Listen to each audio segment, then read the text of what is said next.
프롤로그. 어머, 언니, 저 사람이 설마 작은 신우의 정의의 목소리가 떨리고 있었습니다. 40 넘게 나를 고아원 것이라 부르며 업신여기던 그 당당한 목소리가요. 큰 신우의 명의는 아예 입을 다물지 못했습니다. 평생 자신이 명문가의 딸이라고, 나는 출신도 모르는 천한 것이라고 으스대던 그 여자가 지금 마치 벼락을 맞은 사람처럼 멍하니 서 있었습니다. 무대 위에는 대형 현수막이 걸려 있었습니다. 수필가 들꽃 데뷔 30주년 기념 작가와의 만남. 그리고 그 무대 위에 서 있는 사람은 다름 아닌 접니다. 김영숙. 43년 동안 이 집안에서 부모도 없는 것이라 천대받던 바로 그 며느리였습니다. 사회자가 마이크를 들었습니다. 오늘의 주인공, 30년간 익명으로 활동하시며 대한민국 수백만 독자들의 마음을 울리신 수필가 들꽃 선생님을 모시겠습니다. 누적 판매량 600만 부, 익명으로 기부하신 금액만 47억 원. 오늘 처음으로 그 얼굴을 공개하십니다. 객석에서 우레와 같은 박수가 터져 나왔습니다. 나는 천천히 마이크를 잡았습니다. 그 순간 신우이들의 눈과 내 눈이 마주쳤습니다. 43년 전 처음 이 집에 시집 왔을 때와 똑같은 그 자리에서. 하지만 이번에는 모든 것이 달랐습니다. 이야기를 시작하겠습니다. 어떻게 고아원 출신 며느리가 이 자리에 서게 되었는지 그 긴 여정을요. 1장. 시집 오던 날. 1981년 봄이었습니다.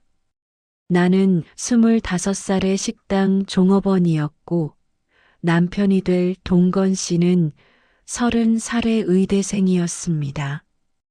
우리가 만난 것은 내가 일하던 대학가 근처의 작은 설렁탕집이었습니다.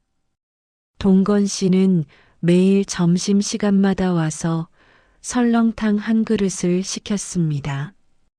항상 창가 자리에 앉아 책을 읽었죠. 의학 서적일 때도 있었고 문학 책일 때도 있었습니다. 어느 날 내가 실수로 그의 책에 국물을 쏟았습니다.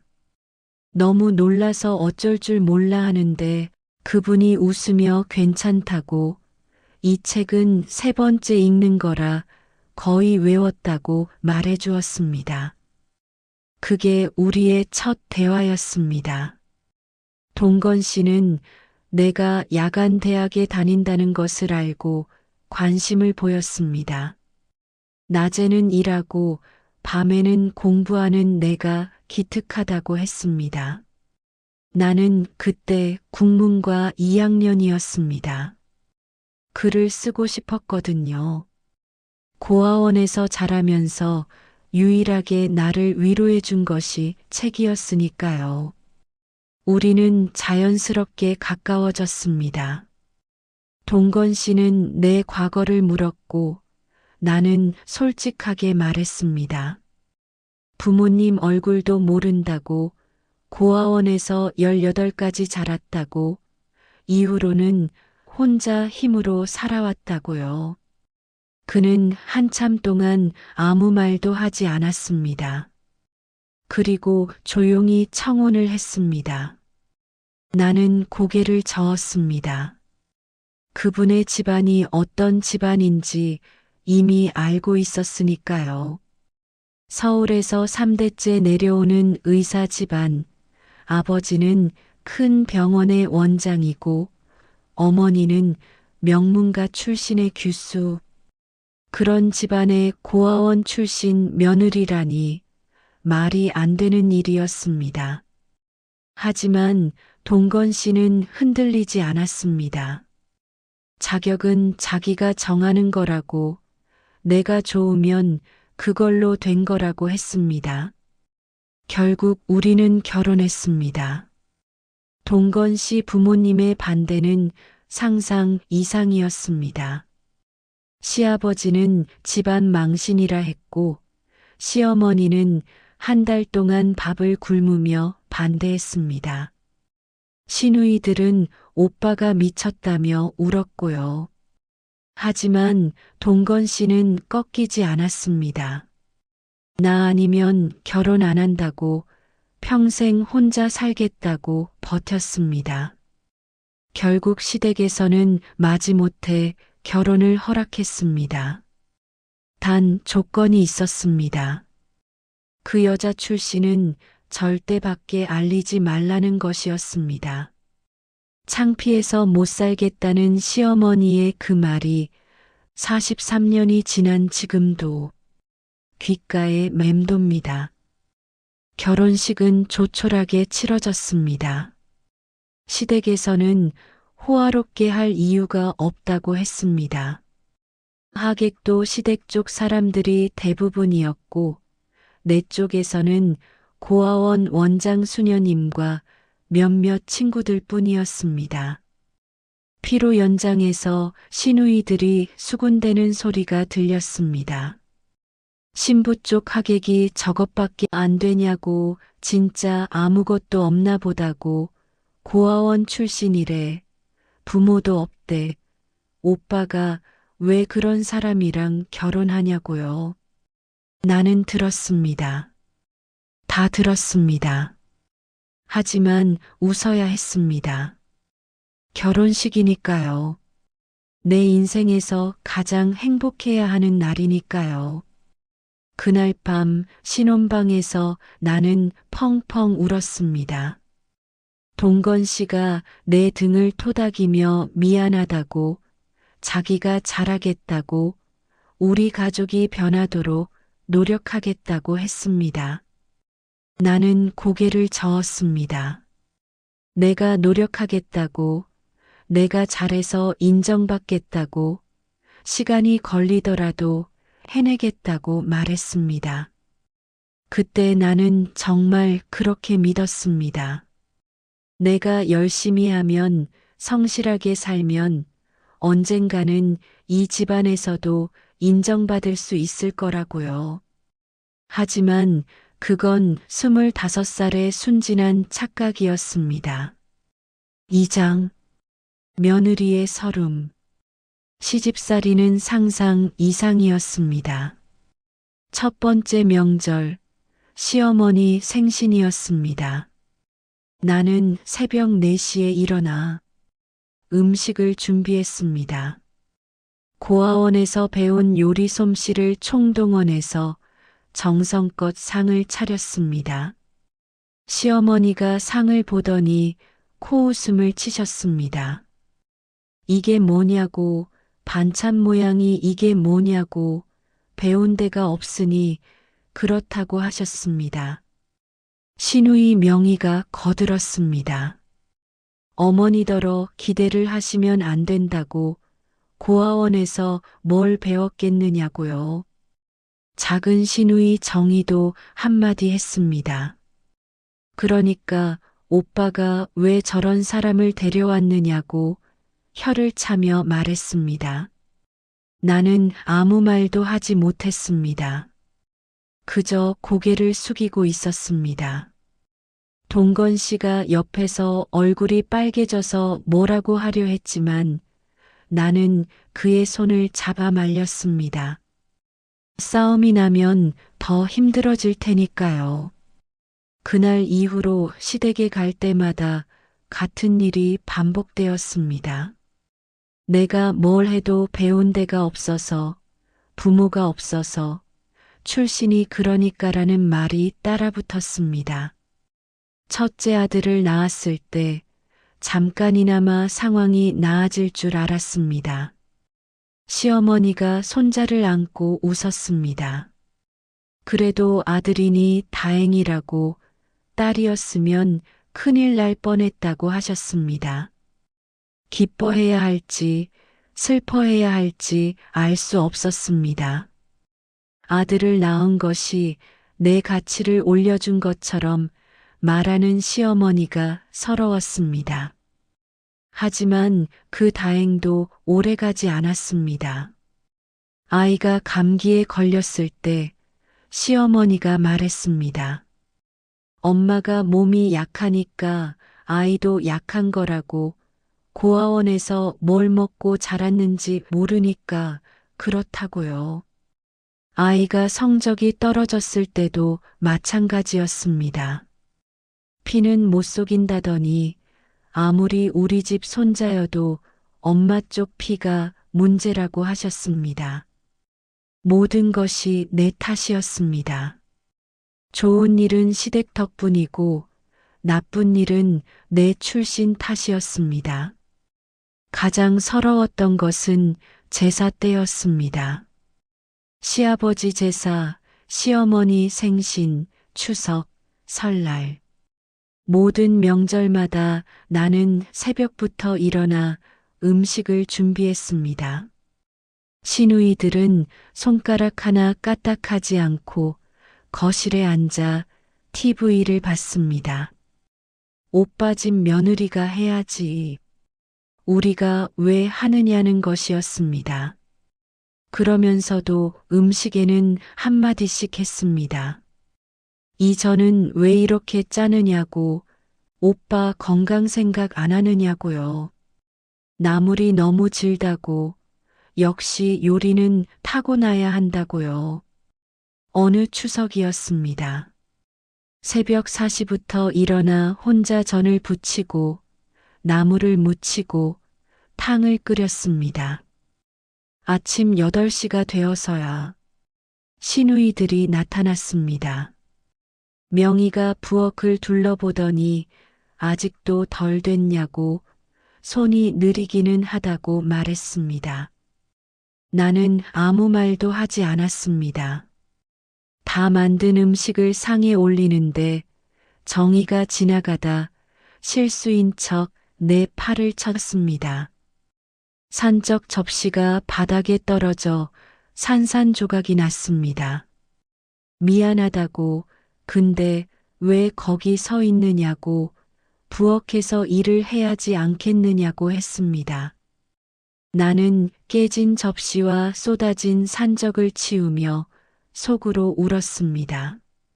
손가락에서 피가 났지만 아무도 신경 쓰지 않았습니다. 그래도 동건 씨가 있었기에 버틸 수 있었습니다. 남편은 시댁에서 돌아오는 길이면 항상 내 손을 잡았습니다.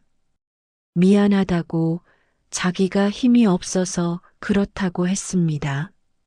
나는 괜찮다고, 당신이 있으니까 충분하다고 대답했습니다. 나는 정말 그렇게 생각했습니다. 남편이 내 편이라는 것, 그것만으로 감사했습니다. 하지만 밤마다 베개를 적시는 눈물은 어쩔 수 없었습니다. 3장. 펜을 들다. 1993년 내 나이 37이었습니다. 그해 여름 유난히 힘든 일이 있었습니다. 시어머니 칠순 잔치 준비를 도맡아 하느라 한 달을 꼬박 고생했는데, 잔칫날 시어머니가 하객들 앞에서 이렇게 말씀하셨습니다. 우리 며느리는 워낙 배운 게 없어서 딸들이 다 해줬다고. 딸 복이 있어서 다행이지. 며느리만 믿었으면 잔치를 어떻게 했겠느냐고요. 하객들이 웃었습니다. 시누이들도 웃었습니다. 나만 웃지 못했습니다. 그날 밤 나는 아이들이 잠든 후 서재에 혼자 앉았습니다. 책상 서랍에서 오래된 노트를 꺼냈습니다. 대학 시절에 쓰던 노트였습니다. 나는 펜을 들었습니다. 그리고 그냥 썼습니다. 아무 생각 없이 그냥 마음속에 있는 것들을요. 나는 들꽃입니다. 아무도 심지 않았지만 피어났고 아무도 돌봐주지 않았지만 자랐습니다. 비바람에 꺾이고 사람들 발에 밟히고 때로는 잡초라 뽑히기도 했지만 그래도 해가 뜨면 다시 고개를 들었습니다. 들꽃에게는 온실이 없습니다. 하지만 들꽃에게는 하늘이 있습니다. 누구의 것도 아닌 모두의 것인 그 하늘이 글이 술술 써졌습니다. 마치 막혔던 물이 터지듯이 가슴 속에 쌓여있던 것들이 글자가 되어 쏟아졌습니다. 그날 밤 새벽까지 노트 10장을 채웠습니다. 쓰고 나니 마음이 조금 가벼워졌습니다. 다음 날 나는 그 글을 한 여성 잡지사에 보냈습니다. 특별한 기대 없이 그냥 누군가 읽어주면 좋겠다는 마음으로요. 필명은 들꽃이라고 썼습니다. 내 이름 대신 한 달 후 잡지사에서 연락이 왔습니다.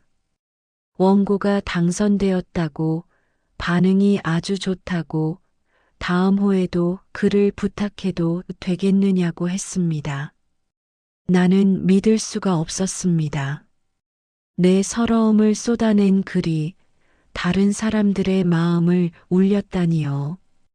그날부터 나는 매달 글을 썼습니다. 밤마다 아이들이 잠든 후 서재에서 혼자 펜을 들었습니다. 내 이야기를, 내 상처를, 내 희망을 글로 옮겼습니다. 들꽃이라는 필명은 아무에게도 말하지 않았습니다. 심지어 남편에게도요. 그건 오롯이 나만의 비밀이었습니다. 시댁에서 고아원 것이라 무시당하는 며느리가 아닌 온전히 나로서 존재하는 유일한 공간이었습니다. 5년이 지나자 들꽃의 수필은 꽤 유명해졌습니다. 잡지 연재가 끝나고 첫 번째 책이 나왔습니다.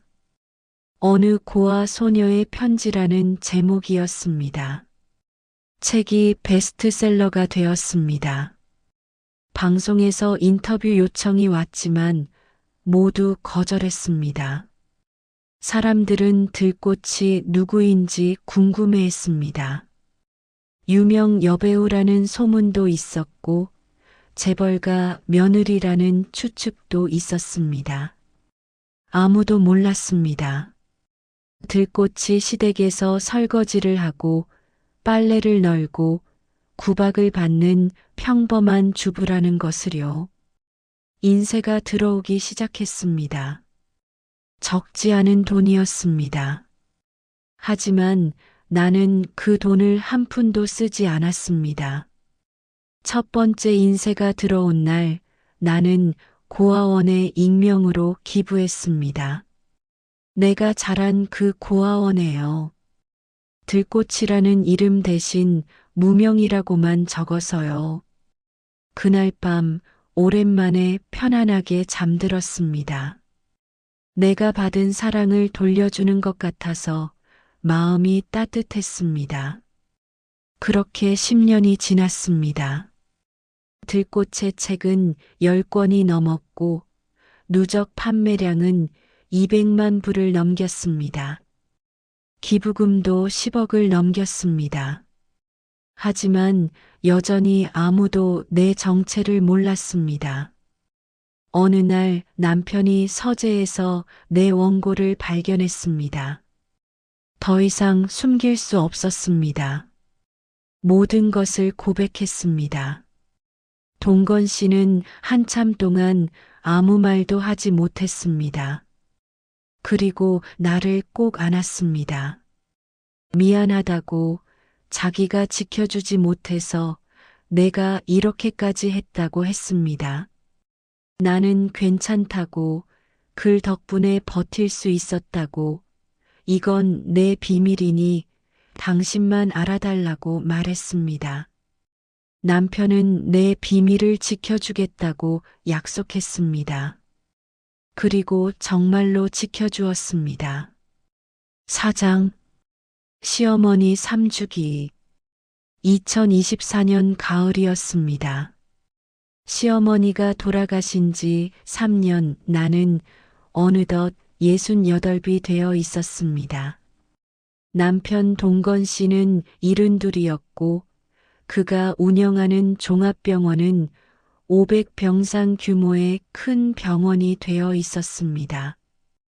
아들은 병원에서 외과 과장을 맡고 있었고 딸은 변호사가 되어 서울에서 일했습니다. 손주도 둘이나 있었습니다. 겉으로 보기에는 행복한 노년이었습니다. 하지만 시누이들의 태도는 변함이 없었습니다. 시어머니 3주기 제사를 맞아 시댁 본가에 갔습니다. 새벽 4시에 일어나 음식을 준비했습니다. 43해 전 결혼 첫 해와 똑같이요. 68배도 이러고 있구나. 혼잣말이 나왔습니다. 하지만 이내 고개를 저었습니다. 시어머니에 대한 예의니까요. 아무리 구박을 받았어도 돌아가신 분에 대한 도리는 해야 하니까요. 아침 9시가 되어 시누이들이 도착했습니다. 큰 시누이 명희는 여전히 거만했습니다. 그녀의 남편은 우리 병원 부설 요양원의 원장이었습니다. 명문대를 나왔고 집안도 좋았습니다. 명희는 늘 그것을 자랑스러워했습니다. 작은 시누이 정희는 명희 뒤를 졸졸 따라다녔습니다. 정희의 남편은 병원에 의료 장비를 납품하는 업체의 사장이었습니다.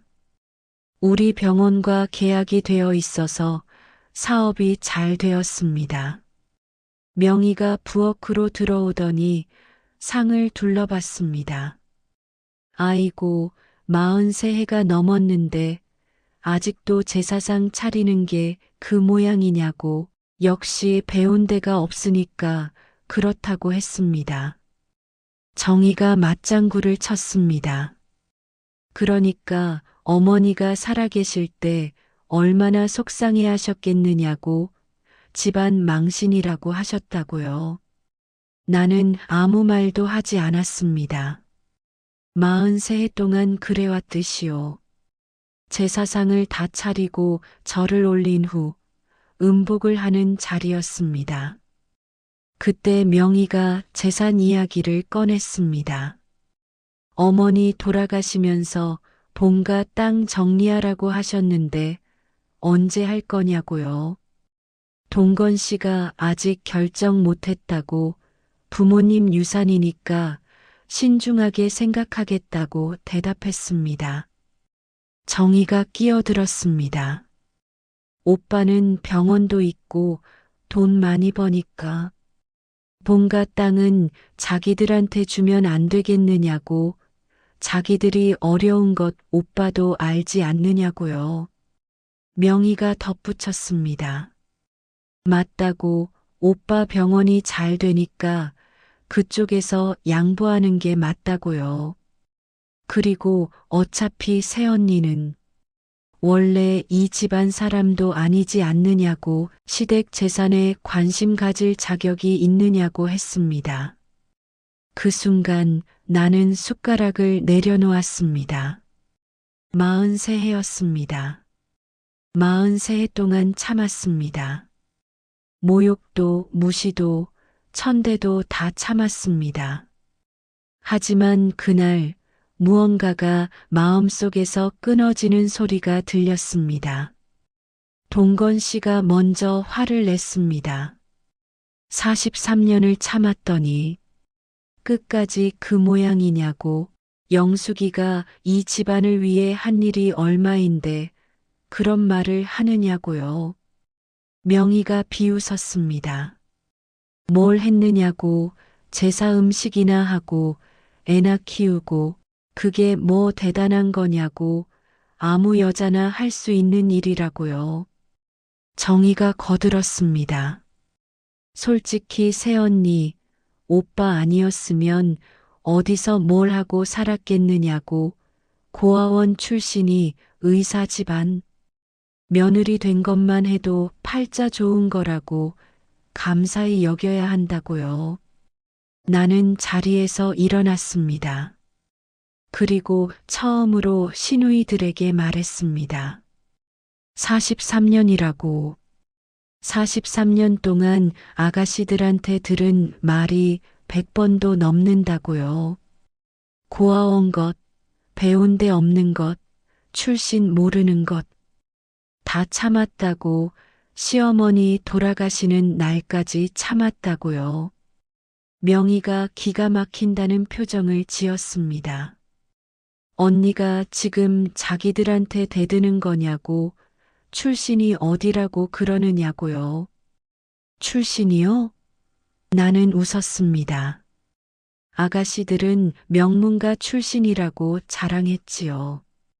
그런데 그 명문가 자손들이 40년 넘게 한 일이 뭐냐고요.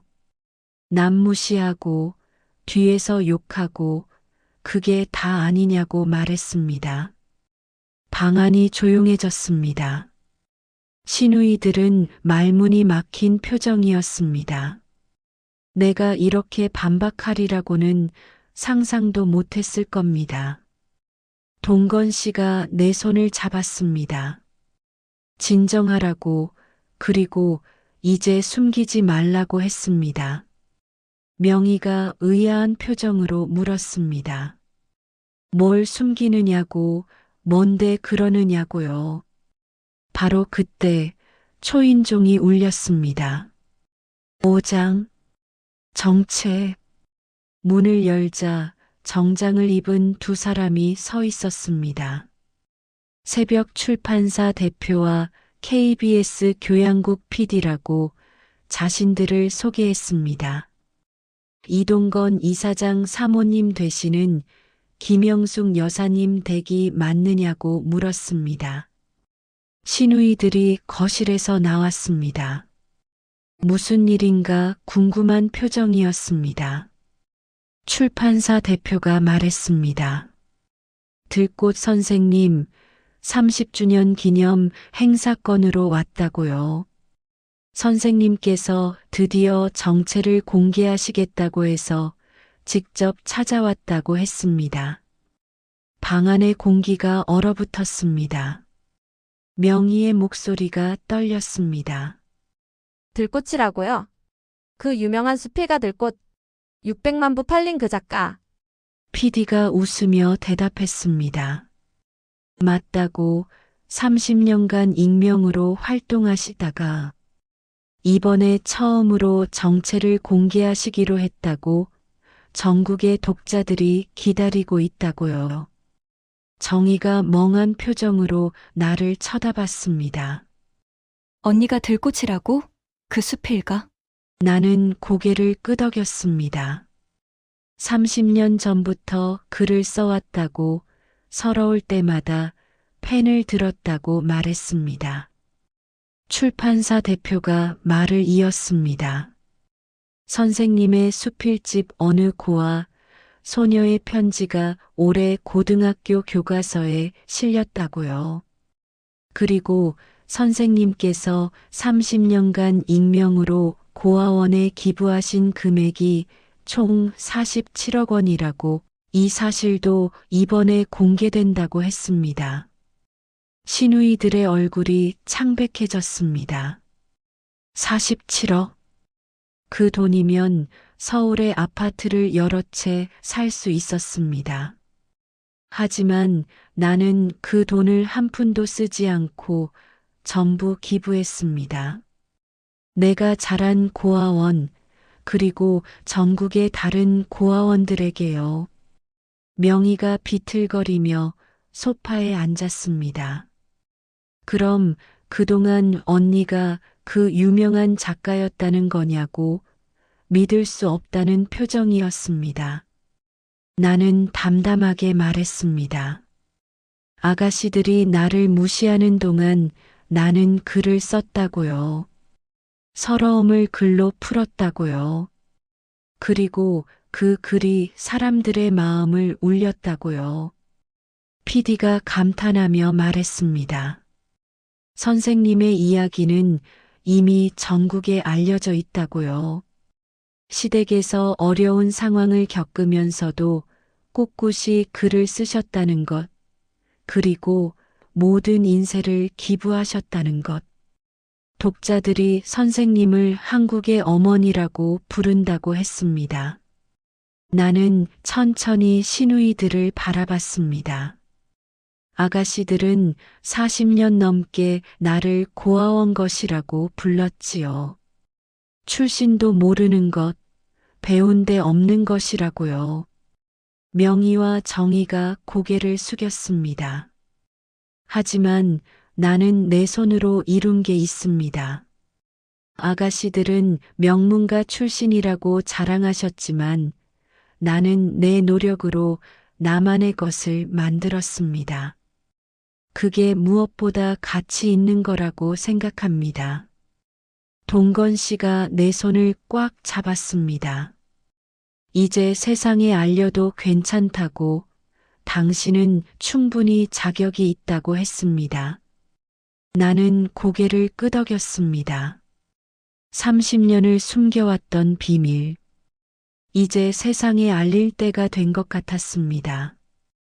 6장. 하늘이 무너지다가. 그로부터 2주 후 청천벽력 같은 소식이 전해졌습니다.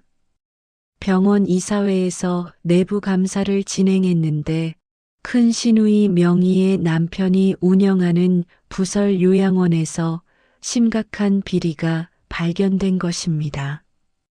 10년간 운영비를 횡령한 금액이 무려 12억 원. 국가 보조금과 노인 환자들의 돈을 빼돌린 것이었습니다. 명희가 울면서 동건 씨에게 매달렸습니다. 이게 어떻게 된 거냐고, 자기 남편이 그럴 리가 없다고요. 동건 씨가 단호하게 말했습니다. 증거가 있다고, 10년치 장부가 다 조작되어 있더라고. 자기도 어떻게 해줄 수가 없다고요. 명희가 매달렸습니다. 가족이지 않느냐고, 눈 한 번만 감아달라고요.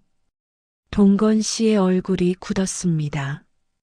내 남편이 빼돌린 돈이 뭔지 아느냐고, 치매 노인들. 치료비라고, 가난해서 요양원에 맡겨진 노인들 돈이라고, 그걸 어떻게 눈 감느냐고 했습니다. 설상가상으로 조사 과정에서 작은 시누이 정희의 남편도 연루된 것이 밝혀졌습니다. 의료 장비 납품 과정에서 뇌물을 주고받은 것입니다. 정희가 동건 씨의 다리를 붙잡았습니다. 제발 자기 남편만 살려달라고, 애들 아빠라고요. 동건 씨가 말했습니다. 내 남편은 5년간 우리 병원의 불량 장비를 납품하면서 차액을 빼돌렸다고, 그 장비 때문에 수술이 잘못될 뻔한 적도 있다고, 환자 목숨을 담보로 장사한 거라고요. 동건 씨는 결국 단호하게 처리했습니다. 두 사람 모두 해임하고 검찰에 고소했습니다. 친척이라고 봐줄 수 없다고, 환자들 돈으로 환자들, 목숨으로 사리사욕을 채운 것은 절대 용서할 수 없다고 했습니다. 재판이 시작되었습니다. 두 남편 모두 실형을 받았습니다. 명희의 남편은 징역 5년, 정희의 남편은 징역 3년. 그들의 재산은 대부분 몰수되었습니다. 화려했던 시누이들의 삶이 하루아침에 무너졌습니다. 나는 그 과정을 지켜보면서 복잡한 마음이었습니다. 40년 넘게 나를 무시했던 사람들, 고아원 출신이라고 천대했던 사람들, 명문가 출신이라고 으스댔던 사람들. 그들의 화려함 뒤에는 이런 추악함이 숨어 있었던 것입니다. 반면에 나는요, 고아원에서 자랐지만 단 한 푼도 부정하게 번 적이 없었습니다. 식당에서 종업원으로 일하면서 야간 대학을 다녔고, 결혼 후에는 글을 써서 정당하게 돈을 벌었습니다. 그리고 그 돈을 모두 사회에 환원했습니다. 출신이 뭐가 중요합니까?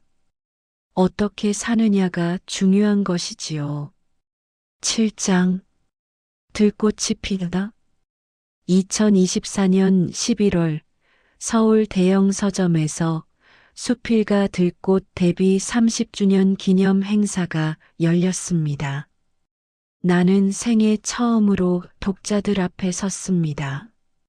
무대 위에서 수백 명의 사람들을 바라보니 가슴이 벅차올랐습니다. 사회자가 나를 소개했습니다. 30년간 익명으로 활동하시며 수백만 독자들의 마음을 울리신 수필가 들꽃 선생님, 오늘 처음으로 그 얼굴을 공개하십니다. 객석에서 우레와 같은 박수가 터져 나왔습니다.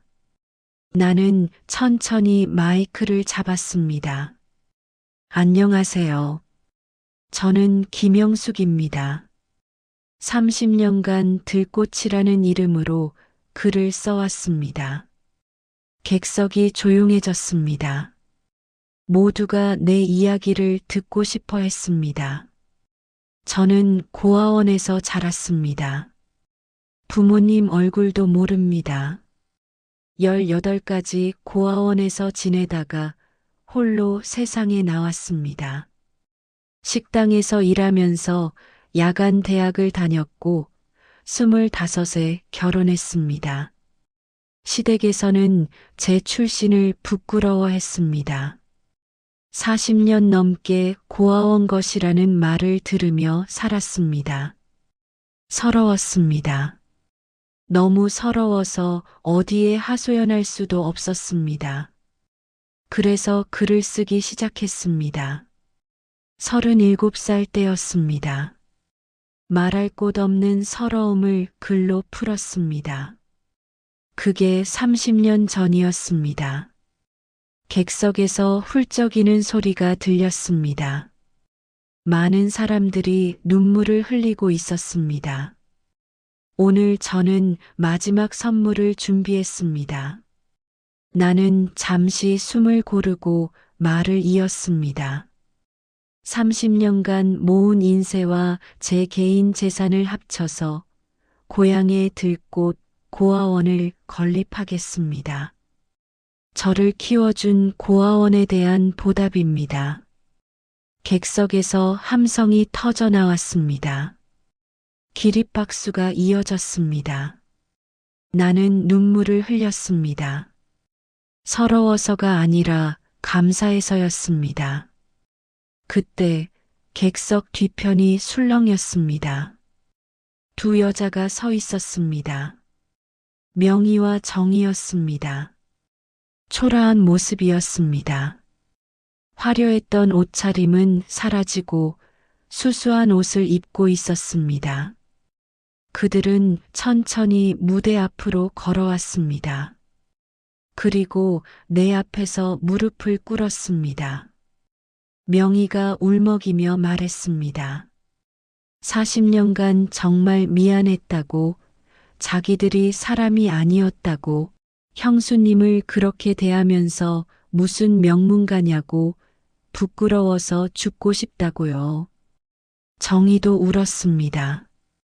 형수님이 그렇게 대단한 사람인 줄 몰랐다고, 자기들이 무시하는 동안 새언니는 그렇게 살고 있었는데 자기들이 너무 한심하다고요. 객석이 조용해졌습니다. 모든 사람들이 이 장면을 지켜보고 있었습니다. 나는 천천히 무대에서 내려왔습니다. 그리고 무릎 꿇은 시누이들 앞에 섰습니다. 일어나세요.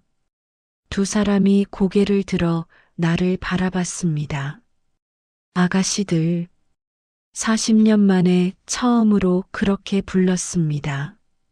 나는 아가씨들이 대단한 사람이어서 용서하는 게 아닙니다. 고아원에서 자랄 때 나를 키워주신 원장 수녀님이 늘 말씀하셨습니다. 용서는 상대를 위한 게 아니라 나를 위한 것이라고요.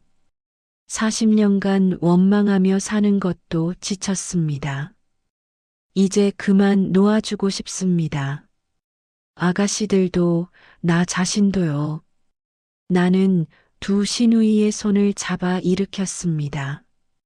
그리고 그들을 안았습니다. 객석에서 박수가 터져 나왔습니다. 눈물을 흘리는 사람들도 많았습니다. 그 순간 나는 진정으로 자유로워졌습니다.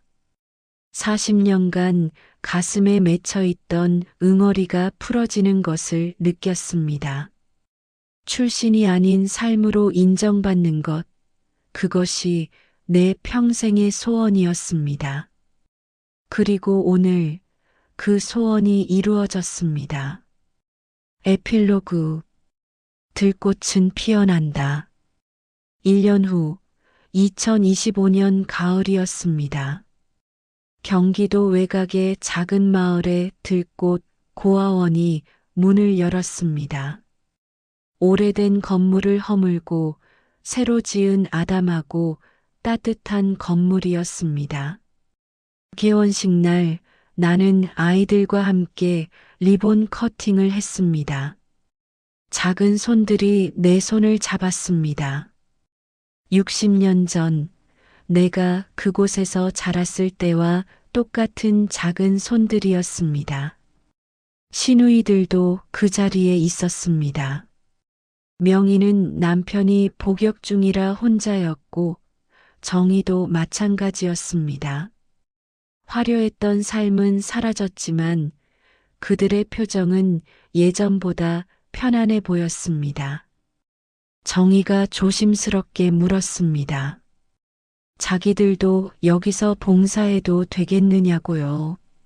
나는 당연하다고, 언니들 도움이 필요하다고 대답했습니다. 개원식이 끝난 후 나는 혼자 고아원 마당을 거닐었습니다. 담장 아래에 들꽃들이 피어 있었습니다. 노란 민들레, 보라색 제비꽃, 하얀 냉이꽃. 아무도 심지 않았는데 피어 있는 꽃들이었습니다. 나는 그 꽃들을 바라보며 혼잣말을 했습니다. 그래, 들꽃은 아무도 심지 않아도 피어. 아무도 돌봐주지 않아도 자라. 그래서 내 이름을 들꽃이라 지었어. 동건 씨가 다가와 내 어깨를 감쌌습니다. 뭘 하느냐고 물었습니다. 꽃을 보고 있다고, 예쁘지 않느냐고 대답했습니다. 남편이 웃으며 말했습니다. 꽃보다 당신이 더 예쁘다고요. 70 넘은 할머니한테 무슨 소리냐고 핀잔을 주었습니다. 우리는 함께 웃었습니다. 40년 넘게 함께 웃어온 것처럼요. 그날 밤 나는 서재에서 마지막 원고를 썼습니다. 인생의 가을에 이르러서야 깨달았습니다. 가장 큰 복수는 잘 사는 것이고 가장 큰 승리는 용서하는 것이라는 걸. 누군가 나를 무시해도 나는 나의 길을 걸었습니다. 누군가 나를 천대해도 나는 나의 꽃을 피웠습니다. 들꽃에게는 온실이 없습니다. 하지만 들꽃에게는 하늘이 있습니다. 누구의 것도 아닌 모두의 것인 그 하늘이. 이 글을 읽는 당신도 들꽃입니다. 누가 뭐라 해도 당신은 충분히 아름답습니다. 당신의 꽃을 피우세요. 그것이 가장 아름다운 복수입니다. 펜을 내려놓았습니다. 창밖으로 달이 떠 있었습니다. 60년 전 고아원 창문으로 보던 그 달과 똑같은 달이었습니다. 나는 눈을 감았습니다. 고맙습니다. 서러웠던 날들도 힘들었던 날들도 모두 고맙습니다. 그 모든 날들이 있었기에 오늘의 내가 있으니까요.